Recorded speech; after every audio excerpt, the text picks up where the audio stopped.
지난주 월요일부터 화요일까지 농촌교회 목사님 부부와 자립대상교회 목사님 부부들 총 31분을 모시고 포항을 다녀왔습니다. 우리 성도님들 기도 덕분에 무사히 잘 다녀왔습니다. 포항을 다녀온 건 단지 여행이 목적이 아니라 그 지역에서 목회하는 그 교회를 탐방하는 게 주된 목적이었습니다. 첫 번째로 간 교회는 영천에 있는 교회인데요. 교회 이름이 새롬 교회입니다. 초등학교 앞에 있는 교회여서 아이들을 위한 사역도 하고요. 지역을 위해 자원봉사자를 활용한 그런 사역을 하고 있었습니다. 특히 자원봉사자를 활용한 사역은 앞으로 우리 교회도 한번 추진해 볼 그런 사역이 아닌가 생각해 봅니다. 또 한 교회는 포항에 있는 교회인데요. 교회 이름은 곡강교회입니다. 몇 년 전 포항에 지진이 났을 때 피해를 입은 교회 중에 하나입니다. 이 교회는 전형적인 농촌 교회였는데요. 인근에 한동대학교가 들어서면서 학생들이 또 포항 시내 사람들이 근처 군대에 6개월씩 배치받아 근무하는 군인들이 오면서 도시 농촌교회로 조금씩 성장하게 된 교회입니다. 이 교회가 이렇게 사람들이 새롭게 들어오면서 성장하게 되었는데요. 그것을 통해서 더 많은 사역들을 하게 되었다고 목사님은 말씀하셨습니다. 특히 목사님이 가장 많이 신경을 쓰신 건 기존 교인과 새로 유입되는 교인들의 융화였습니다. 사실 전형적인 농촌 교인들은 새로 유입되는 사람들을 잘 받아들이지 못합니다. 제 부모님도 지금 사시는 곳이 고향이 아니라 50년쯤에 거기 가서 정착해서 살고 계십니다. 50년이나 살고 있지만 여전히 외인입니다. 이방인 취급을 받습니다. 그래서 제 아버님이 시골 농촌교회에서 가장 열심히 섬겼지만 장로로 피택되지 못했습니다. 외인이라고 장로를 세워주지 않은 거죠. 그래서 포항교회 목사님이 얘기하시는 걸 들으면서 기존 농촌교회 교인과 새로 들어오는 도시 교인을 융합하는 게 정말 쉬운 것이 아닌데 정말 대단하시다라는 생각을 하게 되었습니다. 우리 교회는 사실 기존 교인은 없지요. 모두 새롭게 오시는 분들입니다. 저는 우리 교회 오시는 모든 분을 하나님께서 보내주셨다는 마음으로 기쁨으로 환영하고 있습니다. 저는 새롭게 오시는 분들이 잘 융합해서 서로 존중하고 서로 이해하고 서로 사랑하며 하나가 되길 소망합니다. 그래서 함께 어우러져 건강한 교회 공동체를 세우고 이웃을 섬기고 지역을 섬기고 그리고 선교하는 교회로 세워지길 기도하고 있습니다. 우리 모두 함께 이런 건강한 교회를 세워나가는데 동참해 주시기를 바랍니다. 사람은 누구나 목마름을 느낍니다. 어떤 사람은 성공에 목말라 하고 어떤 사람은 안정된 가정을 꿈꾸며 어떤 사람은 평안을 찾습니다. 하지만 아무리 세상 것을 채워도 마음은 늘 공허함을 느낍니다. 여러분 그렇지 않습니까? 세상에서 아무리 발버둥 치고 애써도 늘 허전함만이 남지 않았습니까?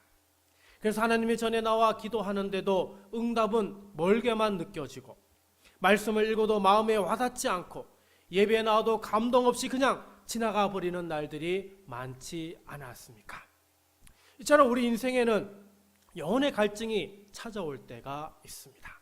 세상 일에 치이고 사람에게 상처받고 무거운 책임 속에 살아가다 보면 어느새 우리 마음은 메말라 있습니다.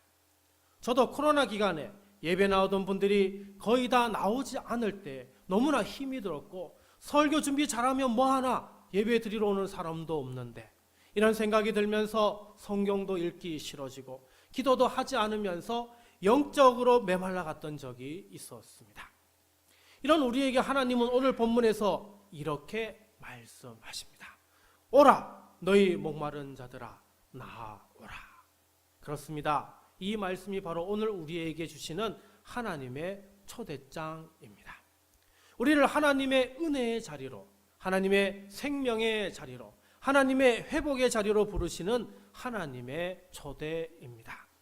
오늘은 이 하나님의 초대를 따라 우리 마음이 다시 하나님께로 돌아가는 시간이 되기를 간절히 소망합니다. 첫 번째로 하나님의 초대는 누구에게나 열려 있습니다. 1절입니다. 오호라 너희 모든 목마른 자들아 물로 나오라. 돈 없는 자도 오라. 너희는 와서 사 먹되 돈 없이 값 없이 와서 포도주와 젖을 사라. 1절 첫 시작이 오호라인데요, 감탄사입니다. 근데 이 감탄사가 초대의 표현이기도 합니다. 이 초대가 단순한 초대가 아니라 강력한 초대라고 합니다. 애타게 부르는 간절한 외침이죠. 그래서 제발 좀 들어라, 이 소리를 들으라 라는 호소의 표현입니다. 그러면 지금 하나님께서 간절하게 누구를 부르시나요? 목마른 자들, 돈 없는 자들, 배고픈 자들을 부르십니다. 목마른 자는 물에 대한 갈증이 있는 상태죠.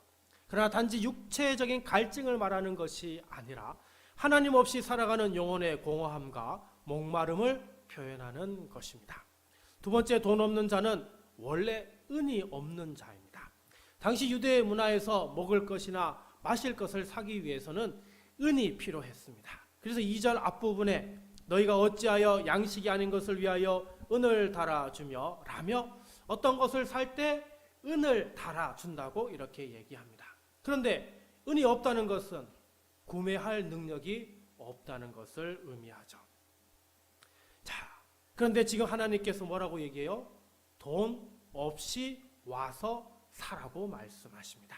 아니, 돈이 없는데 어떻게 사라는 걸까요? 이건 영적인 의미입니다. 돈 없이 구원을 사라는 의미입니다. 그래서 돈 없는 자란 구원을 받을 만한 아무 자격도 없는 자를 가리키고 자기 힘으로 구원을 살 수 없음을 아는 사람을 가리킵니다. 세 번째, 굶주린 자들은 배부르지 못하고 헛된 것을 위해 수고하는 자들을 의미합니다.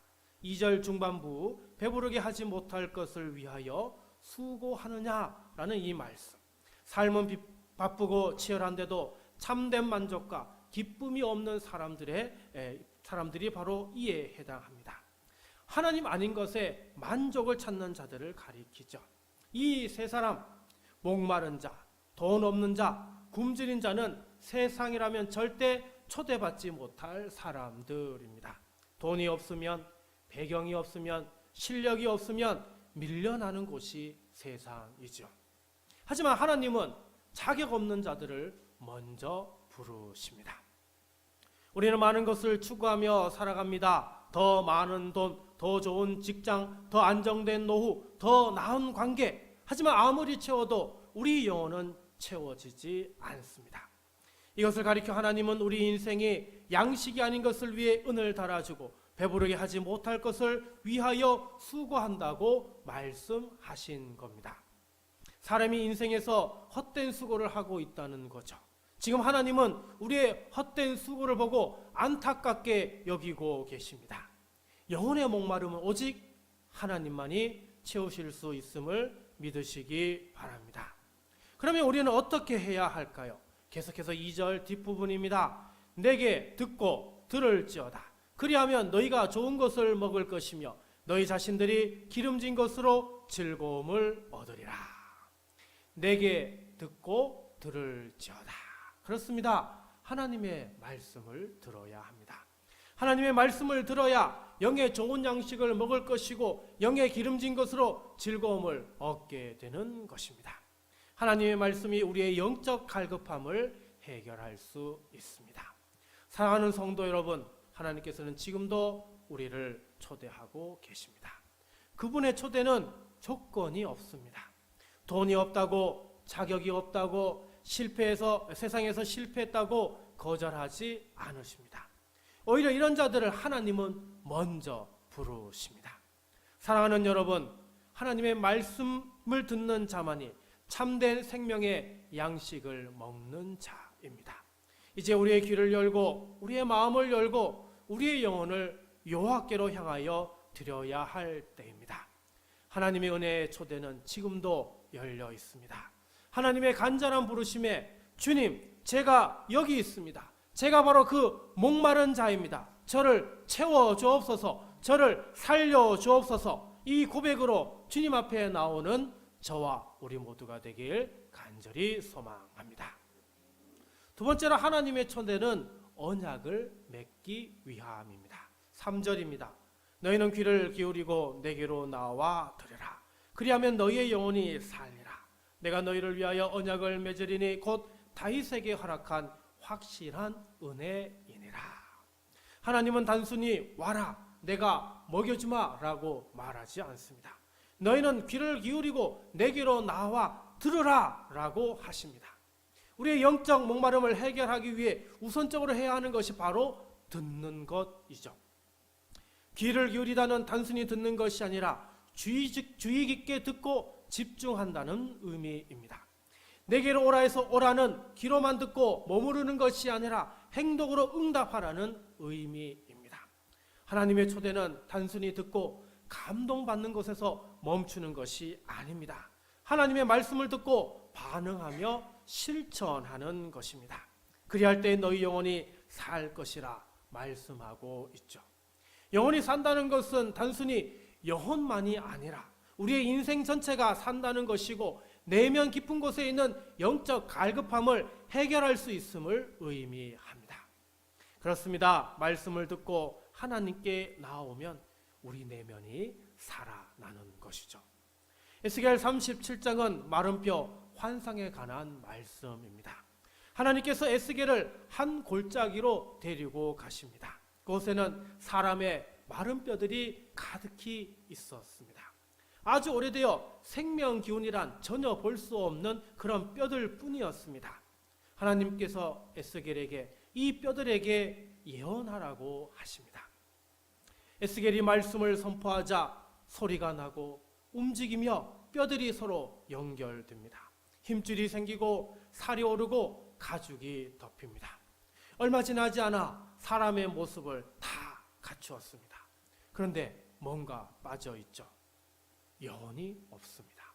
하나님은 다시 에스겔에게 말씀하시죠. 에스겔 37장 9절 후반부 말씀입니다. 생기야, 사방에서부터 와서 이 죽음을 당한 자에게 불어서 살아나게 하라. 에스겔의 말이 떨어지기가 무섭게 생기가 들어가 영혼이 들어가자 뼈들이 큰 군대로 살아나게 됩니다. 하나님은 이 환상을 통해 이스라엘 백성의 회복을 약속하셨습니다. 그러면 하나님께서 우리 영혼을 살리시면 무슨 혜택이 있는 것일까요? 바로 영원한 언약을 맺는 혜택이 있습니다. 이 영원한 언약은 그 옛날 다윗에게 허락한 확실한 은혜라는 거죠. 다윗의 자손 중에서 영원한 왕, 즉 메시아가 나올 것이라는 약속입니다. 지금 이스라엘은 나라도 없고 성전도 없고 왕도 없는 상태입니다. 모든 것을 다 잃은 상태이죠. 하지만 하나님은 내가 너희와 영원한 언약을 다시 맺겠노라. 그 언약은 다윗에게 준 확실한 은혜이니 절대 무너지지 않는 약속이라 말씀하십니다. 그 메시아의 약속은 예수님을 통해 성취되었습니다.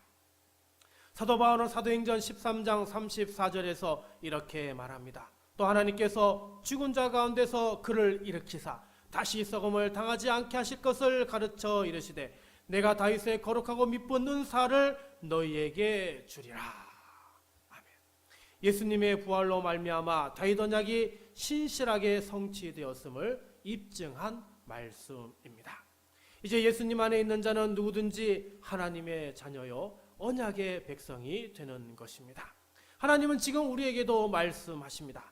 내가 다윗에게 준 그 흔들리지 않는 사랑, 그 구속의 언약을 너희와도 맺을 것이라.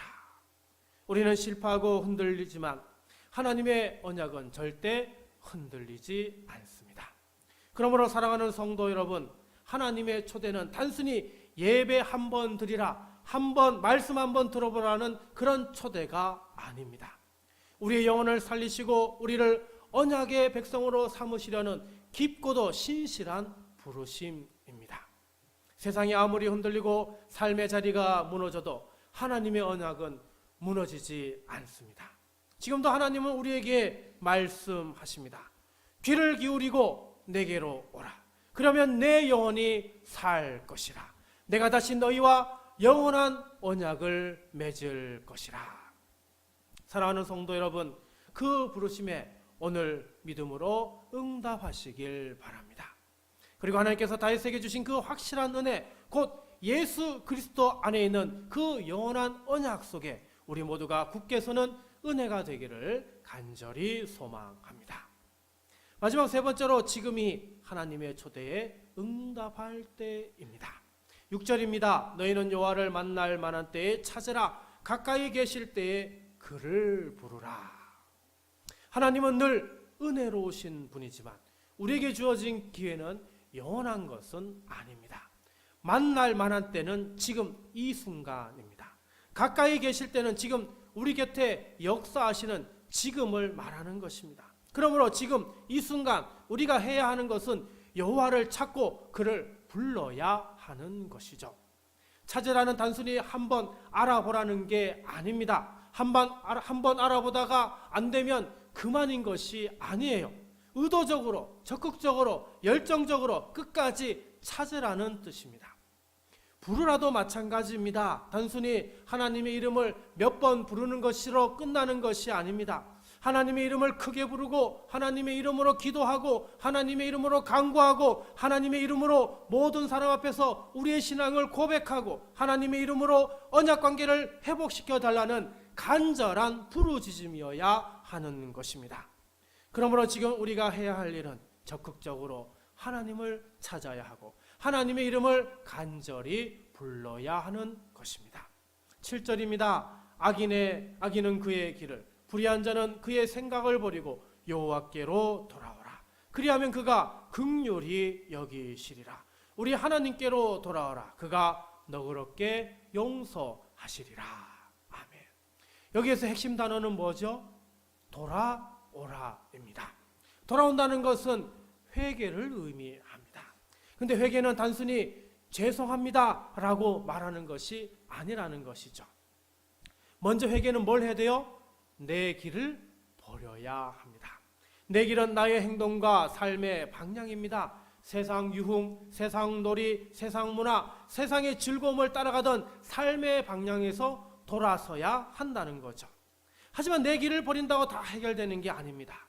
더 중요한 게 남아 있습니다. 그건 바로 나의 생각을 버리는 겁니다.